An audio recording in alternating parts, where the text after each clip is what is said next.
Buat kalian yang baru kepikiran untuk memulai perjalanan investasi di tahun 2022 ini, video ini pas banget dan pastinya informatif ya buat kalian. Jadi kalau ngomongin investasi dengan berkembangnya dunia digital sekarang ini ya, sebagai investor atau calon investor, semua prosesnya ini jadi mudah banget, jadi sangat mudah. Mulai dari pendaftarannya sampai proses jual belinya. Dan produk investasi sekarang ini jadi ada banyak banget yang benar-benar investasi, misal saham, reksadana, dan juga obligasi. Dan saya akan bahas ya, bukan saham, reksadana atau obligasi, tapi di sini saya akan bahas aset kripto. Jadi terutama aset kripto yang paling terkenal yaitu Bitcoin. Yang pertama, aset kripto ini di Indonesia itu sudah legal ya, dan juga terregulasi oleh Bapepti. Jadi mungkin masih ada yang bingung ya, kenapa tidak diregulasi OJK? Karena kripto atau aset kripto ini bukan produk keuangan. Jadi bukan seperti saham, reksadana, obligasi atau deposito, melainkan komoditas. Jadi yang posisinya ini setara dengan emas. Jadi makanya diregulasi oleh Bapepti dari Kementerian Perdagangan. Dan kalau untuk platform atau tempat investasinya, kalian bisa pakai aplikasi yang sudah terregulasi juga ya oleh Bapepti, seperti aplikasi toko kripto, di mana kita sudah bisa membeli Bitcoin dengan modal Rp50.000. Dan depositnya ini gampang banget ya, bisa pakai e-wallet seperti GoPay, Dana, dan juga ShopeePay. Dan pastinya untuk fee tradingnya ini termasuk yang murah. Dan untuk cara daftarnya bisa langsung klik ya di link yang sudah ada atau sudah saya siapkan ya di deskripsi di bawah. Jadi itu ya, yang pertama, aset kripto ini sudah legal dan bisa mulai investasi dengan modal kecil. Untuk yang kedua, aset kripto ini terutama Bitcoin sudah dipakai oleh banyak public figure, institusi, dan bahkan negara. Jadi ada suatu negara yang punya ya atau devisanya ini berupa Bitcoin. Jadi untuk public figure yang sudah investasi ya di Bitcoin, ada Ray Dalio, pendiri dan CEO Bridgewater ya, salah satu perusahaan pengelola dana investasi yang terbesar di dunia. Kemudian Robert Kiyosaki, penulis buku yang sangat terkenal ya tentang keuangan, sampai Elon Musk, orang terkaya di dunia saat ini. Kalau institusi ada perusahaan Tesla, pembuat mobil listrik terbesar, SpaceX ya, perusahaan pembuatan roket, dan juga BlackRock, perusahaan pengelola dana investasi terbesar di dunia. Yang dana kelolaannya ini ya sekarang ini sudah sampai 10 triliun dolar.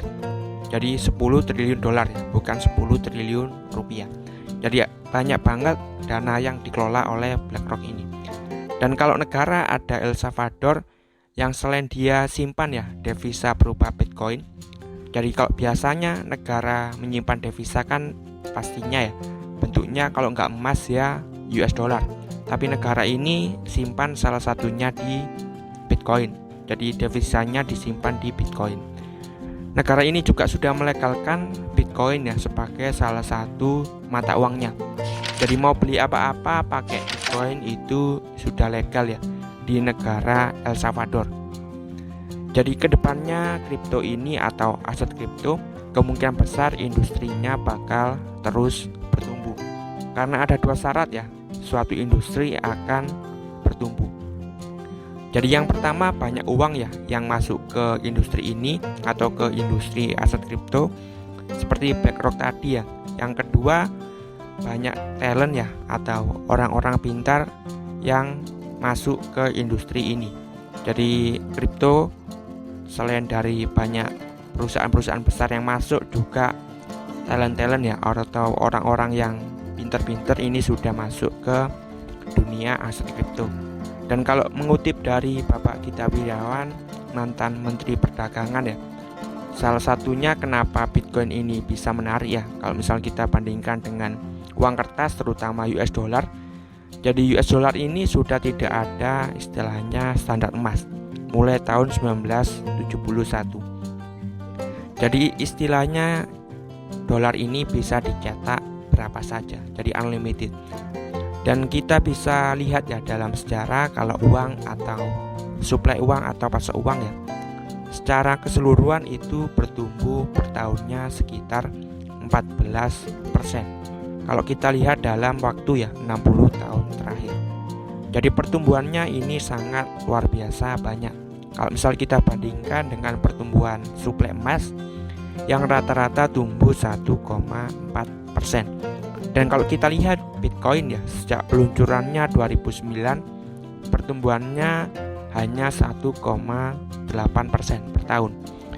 Jadi kita bisa bandingkan ya di sini pertumbuhan pasok emas, uang, dan Bitcoin dengan hukum ekonomi sederhana ya. Waktu kita masih SMA, kalau suplai makin banyak, secara otomatis ya nilainya ini semakin turun. Dan supaya lebih yakin mengenal aset kripto terutama teknologi blockchain, kalian bisa lihat ya di websitenya tokoscholar.io. Nah di situ ada banyak sekali kursus ya mengenai Bitcoin.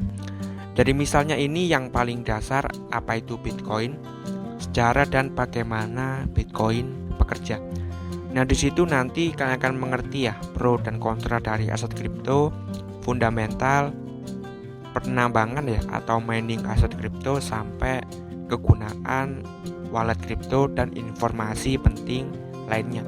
Jadi ada banyak sekali ilmu di tokoscholar.io ini. Atau buat yang tertarik untuk trading di aset kripto, mungkin di situ juga ada ya. Ada banyak banget materi-materi tentang cara trading yang benar. Jadi Toko Scholar juga sudah bekerja sama dengan kampus-kampus ternama buat pengembangan kurikulum tentang blockchain dan aset kripto. Jadi program magang Kampus Merdeka juga ada. Dan saat ini ya partnernya ada dari Telkom University, Universitas Kristen Indonesia, Universitas 11 Maret, dan Universitas Gadjah Mada. Jadi untuk lebih detailnya bisa langsung meluncur ya di tokoscholar.io dan daftar di toko kripto ya buat investasi di aset kripto. Jadi linknya sudah saya siapkan di deskripsi yang ada di bawah.